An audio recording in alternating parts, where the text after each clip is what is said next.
Melanie looked at Ken, feeling no desire to argue further. He was tired of her cooking, just as he had long grown tired of her as a person. It didn't matter. 6 more days and she would set him free. Melanie didn't have to cook anyway. She only needed to buy meals for 6 more days. Not wanting to watch Ken and Jennifer fawn over each other any longer, she stepped outside and sent a large cash gift to her colleagues at work. Then she made a call. "Can you help me pack up my stuff at the office and throw it all away? I'm planning to replace everything with new stuff." "Sure. I'll take care of it later." "Thank you."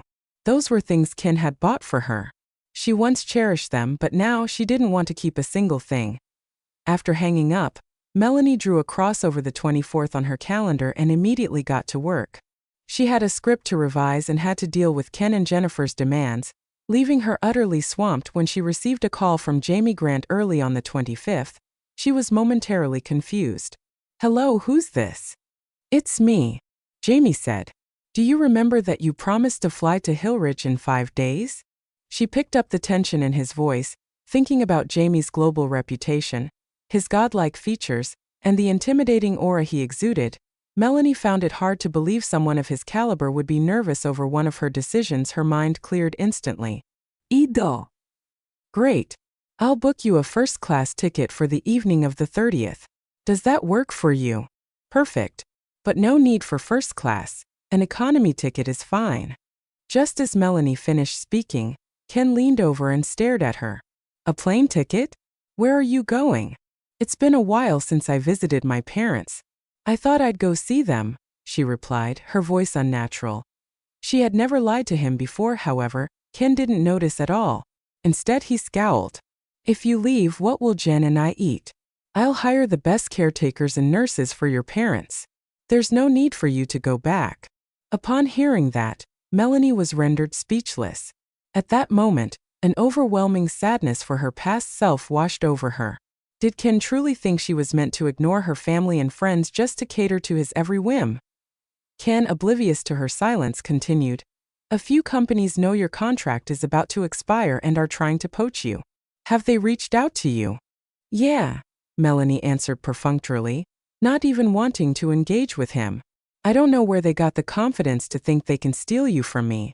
Just remember to be polite when you turn them down. Don't embarrass me or make unnecessary enemies." Melanie lowered her head, hiding the emotions in her eyes. "What if one day I decide to leave?" "Don't joke about that. It's not funny," Ken said with a laugh, as if he'd heard the most ridiculous thing. He kissed the back of her hand. "Why are your hands so cold again? I'll have Leo bring you your favorite mango milk." And yet, he snatched the takeout bag from her and hurried off to deliver breakfast to Jennifer. Watching him leave, Melanie smirked and continued to revise Jennifer's script according to her absurd requirements. She had been working for hours when Jeremy came looking for her. "Melanie, everyone's gone to Ms. Knowles' award celebration. Why are you still here? Hurry up." Ken booked the entire hotel. "I heard he's going to confess to Ms. Knowles in front of everyone." Upon hearing this, Melanie's head, muddled from revising the script, went blank. She thought that no matter how ridiculous Ken was, he wouldn't go so far as to confess his love to someone else while still being with her. It had to be a misunderstanding. Despite that, when she arrived at the hotel, so many fireworks. He probably bought every last rose in the city. Oh my God. Look at the massive drone display. It's a portrait of Jennifer and Ken, and it even changes. This is even more romantic than a TV drama. He pulled out all the stops. Everywhere, people were marveling at Ken's extravagant display of affection for Jennifer. Only Melanie stood frozen while she gawked at the scene. The fireworks, roses, and drone portraits. Everything Ken had planned for this confession mirrored the dream scenario Melanie once described to him. But now he was using it for someone else. Her gaze locked on Ken and Jennifer, who both stood together on the stage. She had already been heartbroken to realize she was just a stand-in, but this scene was a new level of devastation. It felt as though someone had ripped her heart out and trampled all over it. "Is Melanie here?" Jennifer's voice could be heard over the speaker, drawing everyone's attention to her. The crowd parted, and Melanie was ushered forward and onto the stage. As she passed Ken, he didn't bother to explain the situation. Instead, he leaned close and whispered a warning. This is an important night for me. Don't screw it up. Melanie hadn't even spoken when Jennifer approached them with her tongue stuck out. What's the secret? You two seem awfully close. Anything going on? She teased deliberately. Ken waved his hands dismissively and denied it right away. No way. Don't misunderstand. She's just a screenwriter for my company. Plain annoying and absolutely not my type. I'd have to be blind to be interested in her. Melanie's eyes widened in disbelief. Ken couldn't wait to dissociate himself from her. Speaking as though she were some repulsive object. At that moment, whatever goodness she perceived in him had vanished completely. She could feel her heart breaking piece by agonizing piece. It hurt, but she would endure it. She would carve him out of her heart, no matter how much it cost her. Offstage, Ken's friends added to the humiliation by laughing and jeering at her. Ken's status is way above someone like Melanie. How could he possibly be into her? Jen, everyone knows Ken only cares about you. When you got a boyfriend and moved abroad 8 years ago, you had no idea how devastated he was. Good thing you're single again now. Just say yes to him already. He's been waiting for you all these years. Melanie turned to them. Ken's relationship with her was a secret, but these people knew about it. She used to think they simply didn't like her. Now she realized it wasn't that. They had never seen her as anything but irrelevant because they knew Ken's heart was never truly hers. Melanie couldn't find the words to speak. Ken's cold warning glance followed her. As if daring her to react, the absurdity of it all struck Melanie. For the first time, she felt she was truly seeing him for what he was. It's fine. I'm leaving, she said, her voice void of emotion. Ignoring the laughter, she stepped down from the stage and left the banquet hall. The night air was chilly, stinging her eyes and making her tears harder to hold back. It wasn't losing Ken that made her mourn. Instead, it was the version of herself who had loved him in the past.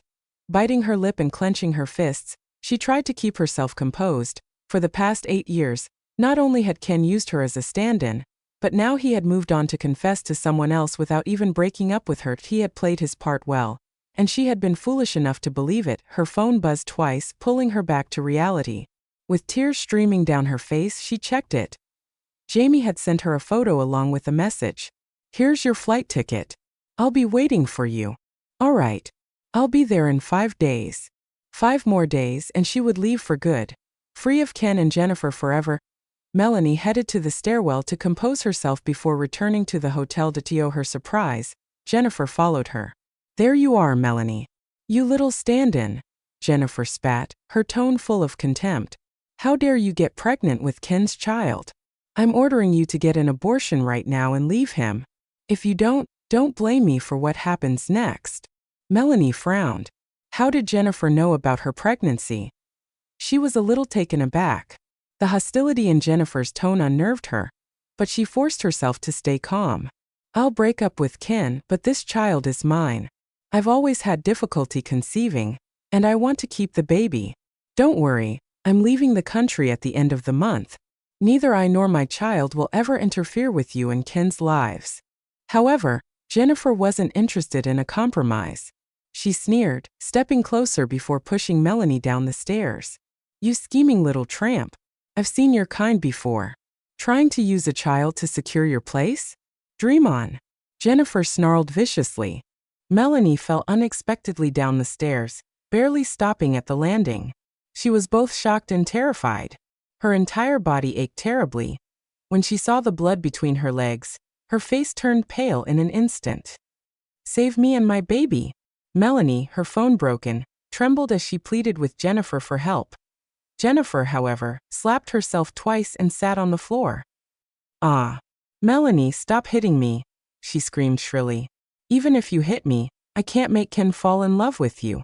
Upon hearing the commotion, Ken rushed over. Jen, are you okay?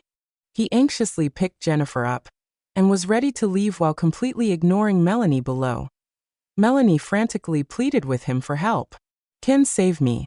Ken noticed the blood on her, and his expression changed. Before he could do anything, Jennifer nestled in his arms and started crying. Ken, Melanie attacked me and threw herself down the stairs to frame me. Look, she even prepared fake blood. She must have planned this all along to make me look bad.